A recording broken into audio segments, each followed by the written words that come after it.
Decidí no tener hijos aunque mi pareja siempre soñó con ser padre, y ahora me dice que le robé años de su vida.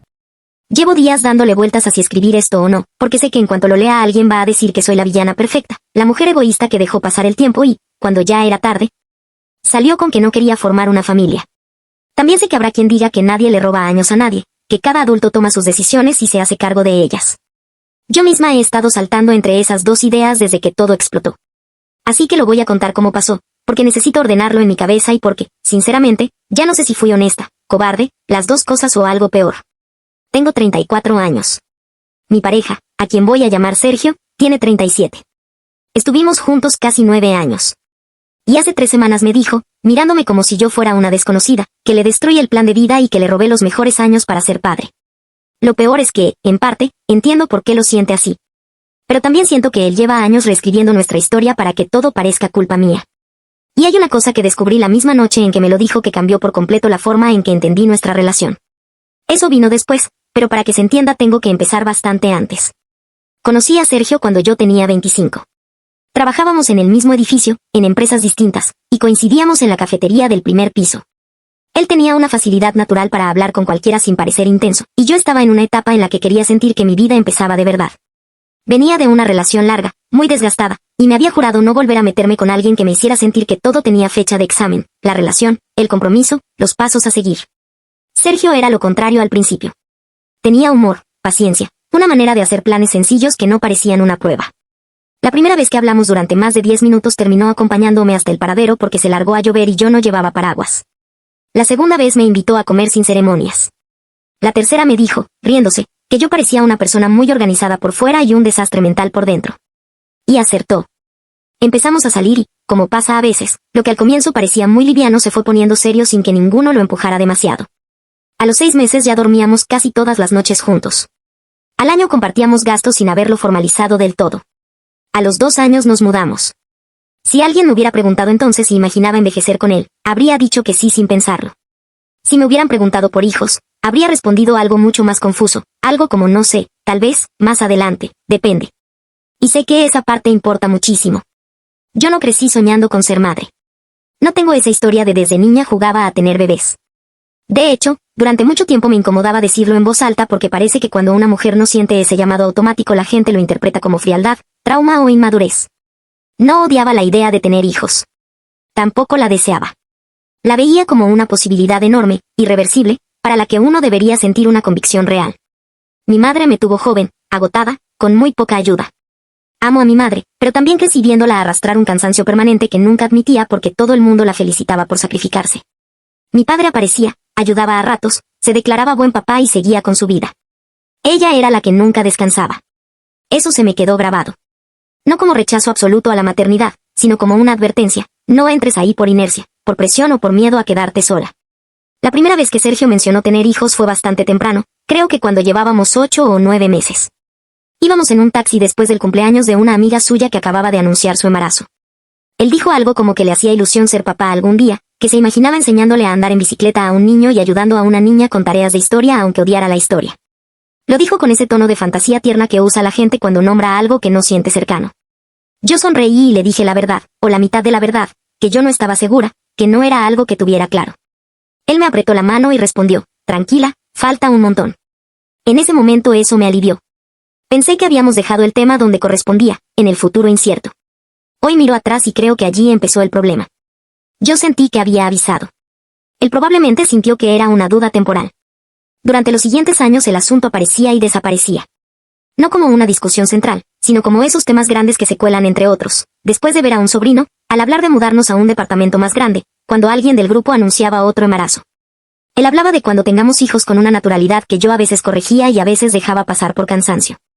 Las veces que corregía, decía cosas como, si es que tenemos o yo no sé si quiero eso.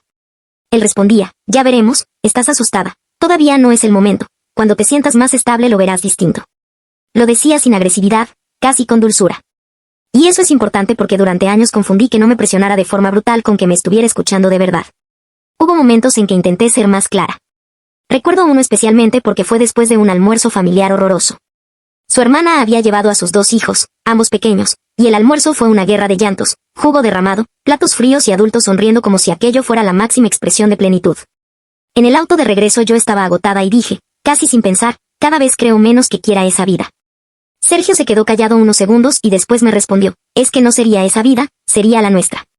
Luego añadió que yo siempre me iba a los extremos, que nadie estaba diciendo que tendríamos hijos al día siguiente, que él también quería viajar más, ahorrar más, estar mejor. La conversación terminó ahí. No peleamos. Y otra vez yo me quedé con la sensación de haber sido escuchada solo en apariencia.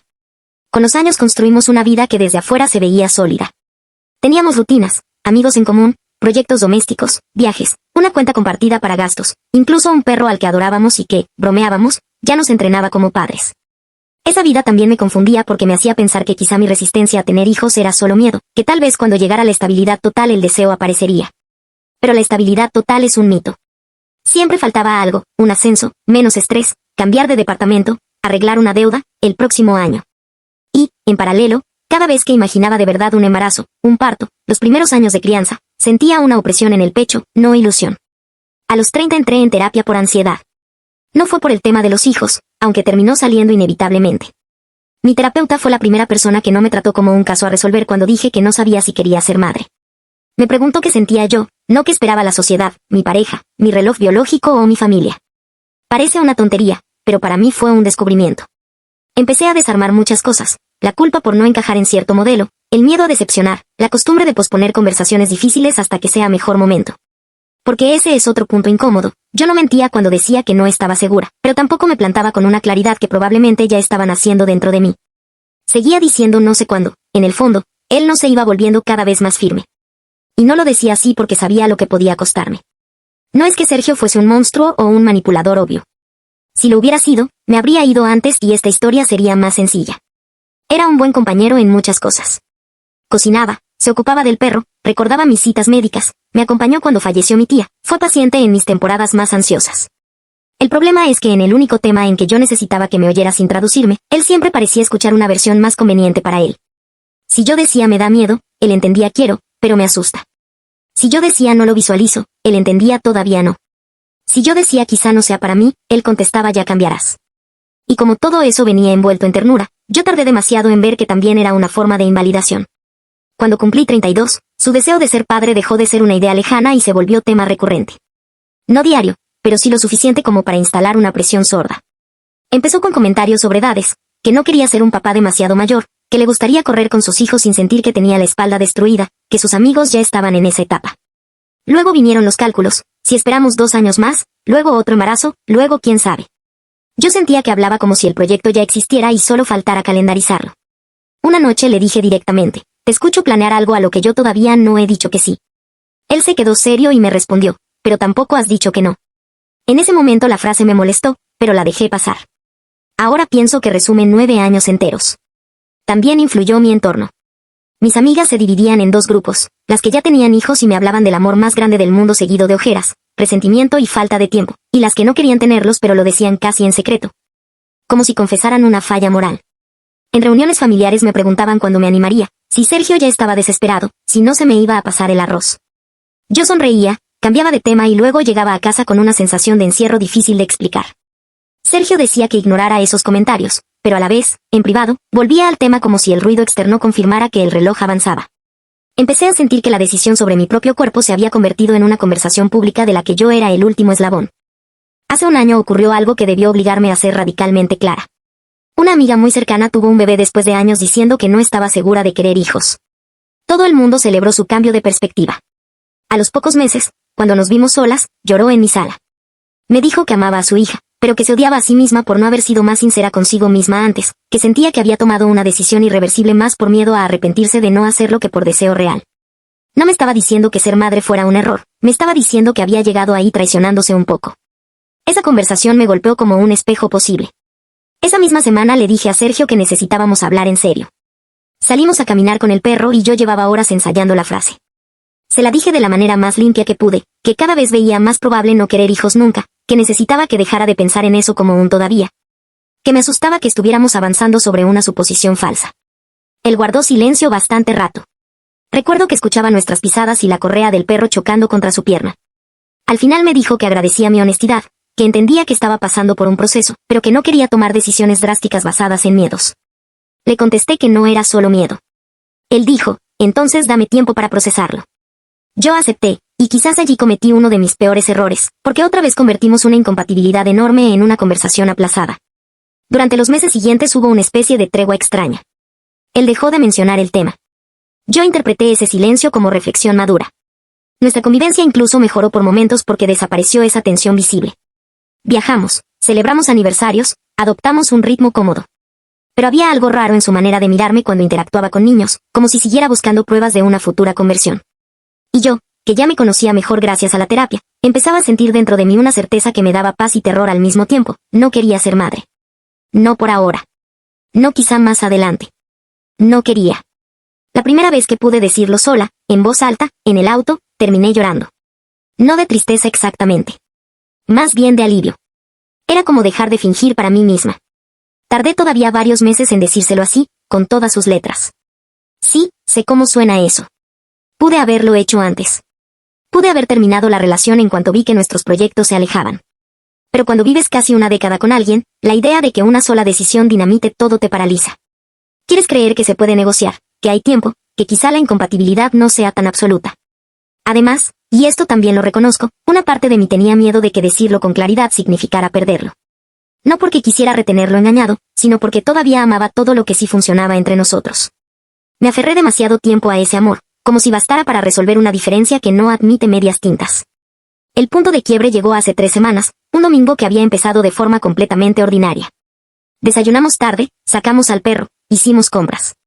Por la noche, mientras guardábamos cosas en la cocina, Sergio mencionó que su primo acababa de anunciar que iban a buscar bebé ahora sí. Yo dije, casi automáticamente, que me alegraba por ellos. Él entonces me miró y soltó, ¿y nosotros cuándo vamos a dejar de patear esto?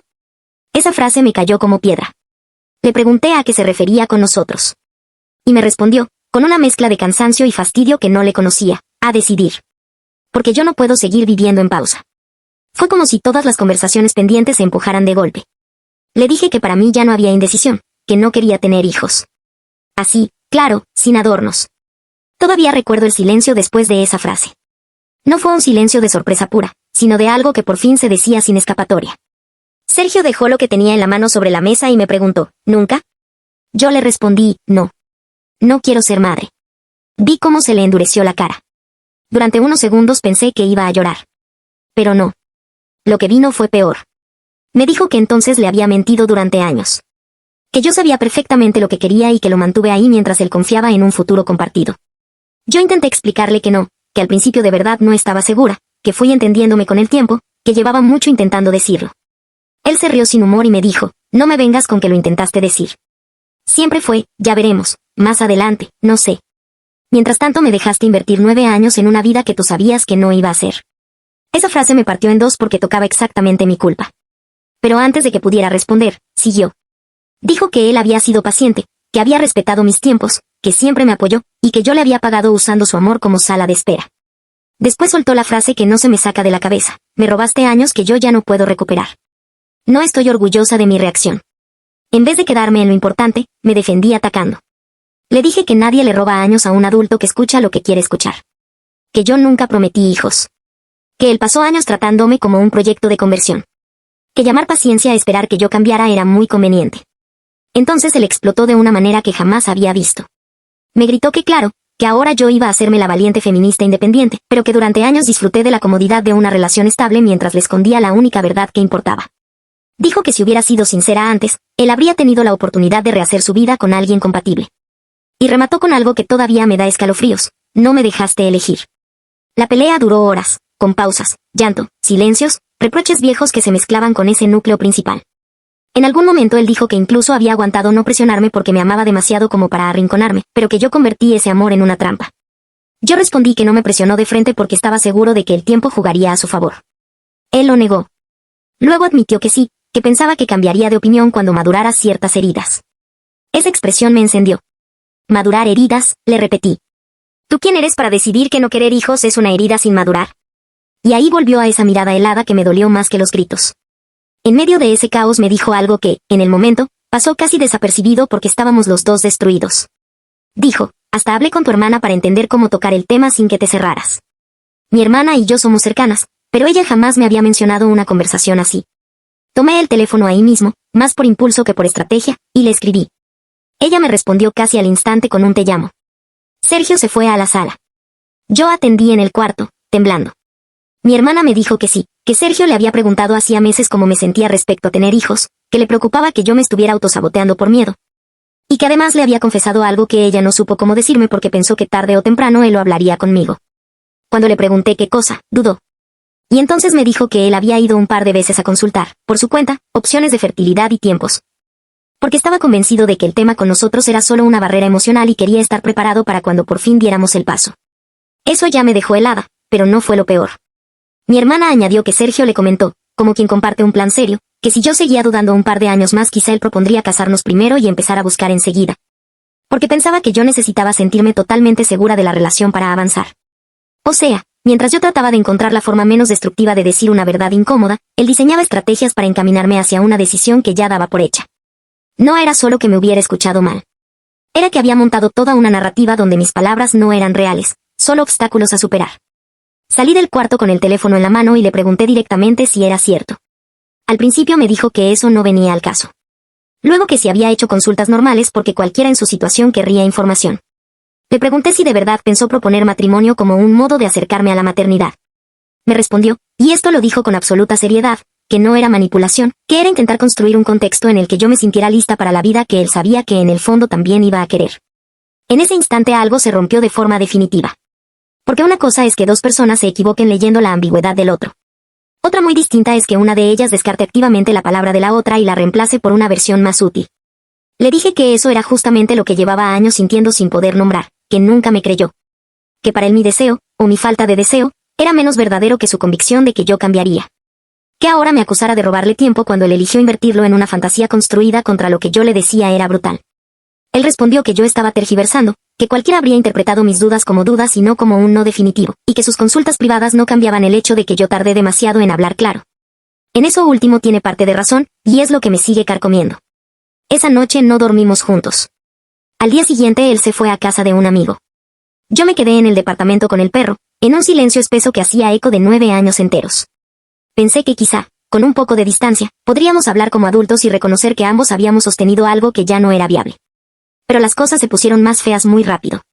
Primero porque él empezó a contar la ruptura como si yo le hubiera confesado una gran mentira de último minuto. A 2 amigos en común les dijo, según supe después, que yo siempre había sabido que no quería hijos y que lo escondí por comodidad. No les contó las conversaciones intermedias, ni mis advertencias, ni sus interpretaciones constantes. Tampoco lo de las consultas a espaldas mías. Nada de eso entraba en la versión donde él era el hombre enamorado que confió demasiado y yo la mujer egoísta que cambió las reglas cuando ya era tarde. Luego vino la familia. Mi madre, para mi sorpresa, me apoyó más de lo que esperaba. Me dijo algo durísimo pero cierto, que traer un hijo al mundo para salvar una relación es una condena para todos. Su madre, en cambio, me mandó un mensaje larguísimo diciendo que esperaba no entender nunca cómo una mujer puede privar al hombre que ama de la posibilidad de ser padre y seguir llamando a eso amor. No le respondí. Su hermana fue más hiriente aún. Escribió que jugar con el tiempo fértil ajeno era cruel, como si el cuerpo de él también hubiera sido administrado por mí. Y quizá la parte más incómoda fue escuchar a 2 amigas mías decirme, con mejor tono pero fondo parecido, que sí, que nadie debe tener hijos por obligación. Pero que tal vez yo debí terminar la relación en cuanto empecé a sospechar que no quería. Otra vez, no puedo decir que estén totalmente equivocadas. Lo que me hace ruido es la facilidad con que toda la culpa cae sobre quien finalmente dice no. Como si el otro no hubiera participado durante años en la fabricación del autoengaño. Sergio no era un rehén. Era un hombre adulto al que le dije, varias veces, que no estaba segura, que quizá no quería, que no diera por hecho nada.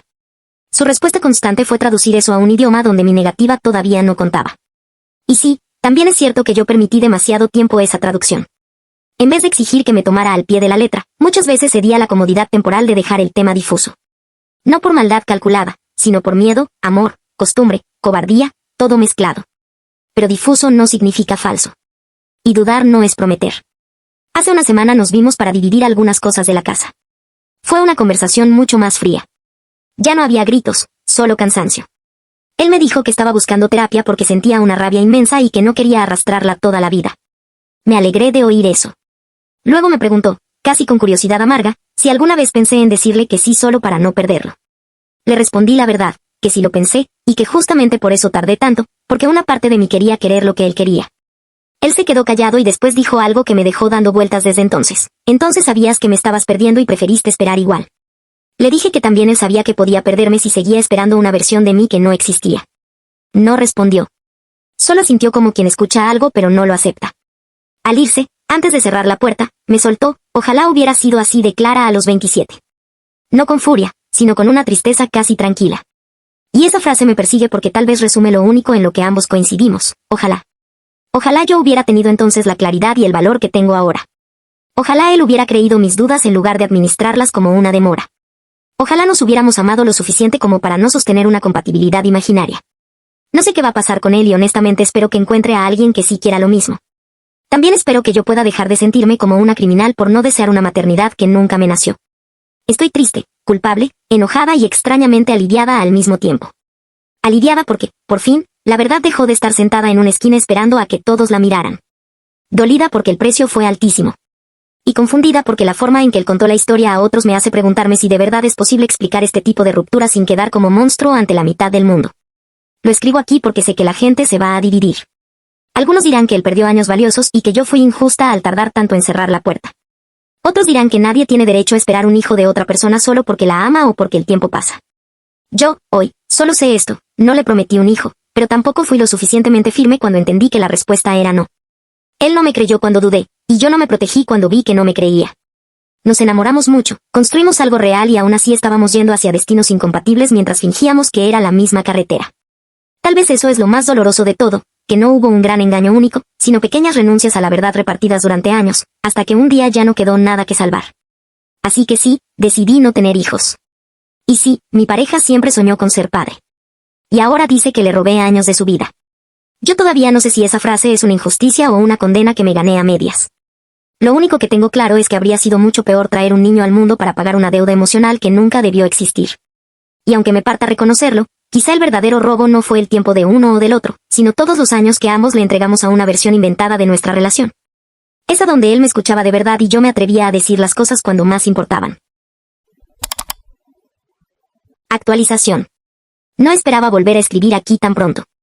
La verdad es que cuando publiqué mi historia pensé que solo necesitaba sacarme todo del pecho, leer algunas opiniones y seguir adelante. Pero pasaron varias cosas en estas últimas semanas que cambiaron completamente cómo veo lo que pasó entre Sergio y yo. Algunas me hicieron sentir peor conmigo misma, y otras me hicieron cuestionar si la historia que él está contando a todo el mundo es realmente la verdad completa. Primero quiero aclarar algo que muchos comentaron. Sí, acepto que tardé demasiado en decir con total claridad que no quería hijos. Varias personas me dijeron que, aunque yo hubiera expresado dudas, debía haber tomado una decisión definitiva antes. No voy a discutir eso. Con la perspectiva que tengo ahora, probablemente habría evitado mucho dolor si hubiera sido más firme hace años. Pero también quiero contar algo que ocurrió después de la ruptura y que no esperaba para nada. 2 semanas después de que Sergio se fuera del departamento, mi hermana volvió a hablar conmigo.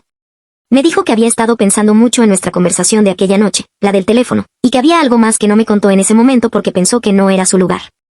Cuando me dijo eso, honestamente pensé que iba a hacer otra cosa sobre Sergio preguntándole cómo convencerme de tener hijos. Pero no. Me contó que, unos 4 meses antes de nuestra pelea final, Sergio la había invitado a tomar café para pedirle consejo. Durante esa conversación, además de hablar sobre mis dudas respecto a la maternidad, él le confesó algo que en ese momento a mi hermana le pareció raro, pero no quiso meter más drama. Sergio le dijo que estaba empezando a sentirse desesperado con el tema del tiempo, y que había considerado tener un hijo incluso si nuestra relación no funcionaba a largo plazo. Cuando mi hermana me dijo eso, me quedé completamente en silencio. Le pregunté qué quería decir exactamente con eso. Y lo que me respondió fue todavía más extraño. Según ella, Sergio estaba convencido de que si yo llegaba a quedar embarazada, eventualmente todo encajaría. Que tal vez yo no quería planear tener hijos, pero que una vez que el niño existiera, terminaría amándolo y todo se acomodaría. Cuando escuché eso sentí un frío horrible en el cuerpo. Porque recordé algo. Un momento que en ese momento no me pareció tan importante, pero que ahora tiene mucho más sentido. Hace unos 5 meses yo había ido a mi ginecóloga para un control rutinario. Desde hace años uso anticonceptivos. Ese día la doctora me preguntó si estaba siendo constante con las pastillas, porque según mi historial había habido una pausa registrada en la farmacia durante un mes. Yo me sorprendí mucho porque jamás había dejado de tomarlas. Pensé que simplemente era un error del sistema o que habían confundido mi nombre con otra paciente. No le di demasiada importancia. Hasta ahora. Después de hablar con mi hermana, empecé a repasar mentalmente cosas pequeñas que en ese momento no parecían relevantes. Un par de veces mis pastillas desaparecieron de mi bolso y aparecieron en otro lugar de la casa. Sergio decía que seguramente yo misma las había movido sin darme cuenta. Una vez me preguntó, medio en broma, si realmente necesitaba tomarlas con tanta disciplina. Otra vez comentó que si alguna vez teníamos un accidente tampoco sería el fin del mundo. En ese momento pensé que solo eran comentarios incómodos de alguien que quería hijos. Ahora no estoy tan segura. Quiero dejar algo claro, no tengo pruebas de que él haya hecho algo con mis anticonceptivos. Y tampoco quiero acusarlo de algo tan serio sin evidencia. Pero después de hablar con mi hermana y recordar esas conversaciones, algo en mi estómago no deja de decirme que la historia es más complicada de lo que parecía. Lo más extraño es que cuando confronté a Sergio con esto, su reacción no fue la que esperaba. No se enojó. No lo negó de inmediato. Simplemente suspiró y me dijo algo que todavía me cuesta procesar. Me dijo: solo quería que tuvieras la oportunidad de sentir lo que es amar a un hijo. Pensé que si llegaba a pasar, todo lo demás dejaría de importar. Le pregunté directamente si alguna vez manipuló mis anticonceptivos. Su respuesta fue: no. Pero sí pensé muchas veces que ojalá pasara igual. No sé si creerle. Tal vez está diciendo la verdad. Tal vez no. Pero lo que sí sé es que escuchar eso cambió completamente cómo veo nuestra historia. Porque durante semanas estuve cargando con la idea de que yo había sido la única responsable del desastre. La mujer egoísta que le robó años a un hombre que solo quería ser padre. Pero ahora empiezo a preguntarme si él también llevaba años viviendo en una fantasía donde mi voluntad no importaba realmente. Donde mí no era solo una fase. Donde mi cuerpo, mis decisiones y mi tiempo eran simplemente obstáculos temporales para llegar al final que él ya había decidido. Desde que pasó todo esto no hemos vuelto a hablar. Sergio sigue contando su versión de la historia a nuestros amigos. Algunos todavía creen que yo lo engañé durante años.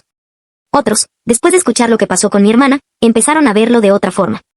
Yo no sé cuál será la verdad absoluta. Tal vez ambos cometimos errores. Tal vez yo debí irme antes. Tal vez él debió escucharme de verdad cuando decía que no estaba segura. Lo único que sé ahora es esto. La noche en que me dijo que le robé años de su vida, por primera vez en mucho tiempo sentí una culpa enorme. Pero después de nuestra última conversación, empecé a pensar algo que no había considerado antes. Tal vez ninguno de los dos le robó tiempo al otro. Tal vez los dos estábamos intentando forzar una vida que solo existía en la cabeza de uno de nosotros. Y tal vez lo más inquietante de todo es darme cuenta de que, si yo hubiera sido un poco más débil, o él un poco más insistente, puede que ahora estuviera criando a un hijo que nunca quise tener. Y esa posibilidad me asusta mucho más que haber perdido 9 años de relación. Actualización final. No pensé que volvería a escribir otra actualización. Cuando publiqué la anterior, muchos me dijeron que probablemente lo mejor era cortar contacto con Sergio y seguir adelante. Otros me escribieron mensajes muy largos diciendo que había señales preocupantes en lo que conté sobre nuestras conversaciones finales. Algunos incluso me recomendaron guardar distancia total porque, según ellos, la forma en que Sergio hablaba de la situación mostraba que nunca había aceptado realmente mi decisión. Durante varias semanas intenté hacer exactamente eso, seguir con mi vida. Dividimos oficialmente el departamento, él se llevó la mayoría de sus cosas, y yo me quedé con el perro porque era quien pasaba más tiempo con él desde el principio. Empecé a reorganizar mi rutina, volver a ver amigas que había descuidado durante la relación, sobre todo, tratar de reconstruir una vida que durante 9 años siempre había sido nosotros. Pero algo seguía sin cerrar. No era solo la ruptura. Era la forma en que Sergio seguía contando la historia. Un par de amigos en común me confesaron que él repetía constantemente que yo le oculté la verdad durante años. Que lo dejé creer que formaríamos una familia cuando supuestamente yo ya sabía que nunca querría hijos.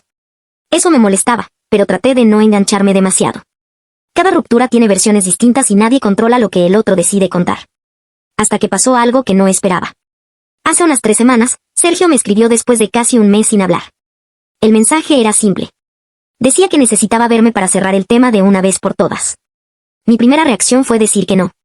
Honestamente no tenía ganas de volver a abrir heridas. Pero después pensé que quizá era mejor tener una conversación adulta final para evitar que esto siguiera creciendo como una guerra silenciosa entre versiones. Acepté. Nos vimos en una cafetería cerca del parque donde solíamos pasear al perro. Sergio se veía diferente. No triste exactamente, pero sí más cansado de lo que recordaba. Como si hubiera envejecido unos años en pocas semanas. Los primeros minutos fueron incómodos. Hablamos de cosas superficiales, el trabajo, el perro, el clima. Finalmente él respiró profundo y fue directo al punto. Me dijo que había estado pensando mucho en todo lo que pasó y que necesitaba decirme algo con total honestidad. Yo pensé que iba a disculparse por lo de mis anticonceptivos o por la forma en que contó la historia. Pero no. Lo que dijo fue algo completamente distinto. Me contó que, unos meses antes de nuestra pelea final, había considerado seriamente terminar la relación. Eso me sorprendió bastante. Le pregunté por qué nunca lo mencionó. Y su respuesta fue la parte que todavía me cuesta procesar. Dijo que empezó a darse cuenta de que yo probablemente nunca querría hijos. Que mis dudas no eran temporales como él siempre había creído. Que, en el fondo, sabía que nuestras vidas podían terminar yendo por caminos distintos. pero que no quiso aceptarlo. Le pregunté por qué. Y entonces dijo algo que, sinceramente, me dejó en silencio. Dijo que durante mucho tiempo no estaba esperando que yo cambiara, estaba esperando que él cambiara. Que pensaba que, si me amaba lo suficiente, tal vez llegaría el día en que también pudiera imaginar una vida sin hijos. Pero ese día nunca llegó. Me dijo que intentó convencerse muchas veces de que nuestra vida tal como era ya era suficiente: viajar, trabajar, tener al perro, hacer planes a corto plazo. Pero cada vez que veía a sus amigos convertirse en padres o a sus sobrinos crecer, sentía que algo en él se rompía un poco. Según él, ahí fue cuando empezó a sentir miedo. Miedo de tener que elegir entre dos cosas que amaba: una vida conmigo, o la posibilidad de ser padre. Por eso, según dijo, siguió postergando la decisión igual que yo. Escuchar eso fue extraño. Durante semanas yo había cargado con la idea de que él era la víctima absoluta de la historia. Pero al oírlo hablar me di cuenta de algo que no había considerado del todo. Él también estaba atrapado. No porque yo lo hubiera engañado, sino porque ninguno de los dos quiso enfrentar la realidad cuando todavía era más fácil hacerlo. La conversación siguió durante casi una hora. Hablamos con una calma que no habíamos tenido en años. En un momento le pregunté directamente algo que llevaba días rondando mi cabeza. Le pregunté si realmente creía que yo le robé años de su vida. Se quedó callado bastante tiempo antes de responder. Finalmente dijo que, cuando estaba enojado, sí lo sentía así. Pero que ahora empezaba a ver las cosas de otra manera. Me dijo que los años que pasamos juntos también fueron años reales. No fueron una mentira. No fueron tiempo perdido. Fueron parte de nuestras vidas. Luego añadió algo que, curiosamente, fue lo más difícil de escuchar. Dijo: lo que me duele no es haber perdido esos años contigo. Lo que me duele es darme cuenta de que yo mismo decidí quedarme. Esa frase cambió completamente como entendí todo. Porque durante semanas pensé que el conflicto era que uno de los dos había engañado al otro. Pero al final la verdad era más incómoda. Los dos vimos señales durante años. Los dos supimos que queríamos cosas distintas. Y los dos seguimos adelante esperando que algo cambiara. Cuando terminamos el café, Sergio me dijo que estaba considerando mudarse a otra ciudad. Nada dramático, solo empezar de nuevo lejos de todos los lugares que nos recordaban la relación. Yo le dije que probablemente era una buena idea. Nos despedimos de forma bastante simple. Sin abrazos largos, sin lágrimas. Solo un cuídate. Cuando llegué a casa esa noche pensé mucho en todo lo que había pasado desde que publiqué mi primera historia. Al principio sentía que esta ruptura era una batalla moral, quién tenía razón, quién había sido injusto, quién había fallado. Ahora creo que la verdad es mucho menos clara. No creo que yo le haya robado años a Sergio. Pero tampoco puedo decir que manejé la situación perfectamente. Tardé demasiado en decir algo que en el fondo ya sabía. Y él tardó demasiado en aceptar que mis palabras eran reales. Tal vez la lección más dura de todo esto es entender que el amor no siempre es suficiente para construir una vida juntos. A veces dos personas pueden quererse profundamente, y aún así no querer el mismo futuro. Y cuando eso pasa, quedarse por miedo a perder al otro solo alarga una despedida que tarde o temprano va a llegar. Hoy sigo sin querer hijos. Eso no cambió. Pero tampoco odio a Sergio, ni creo que haya sido el villano de esta historia. Solo creo que durante 9 años los dos estuvimos intentando hacer encajar dos vidas que, en el fondo, nunca iban en la misma dirección. Y quizás el verdadero giro de todo esto no es que alguien haya mentido. Es que ambos fuimos honestos demasiado tarde.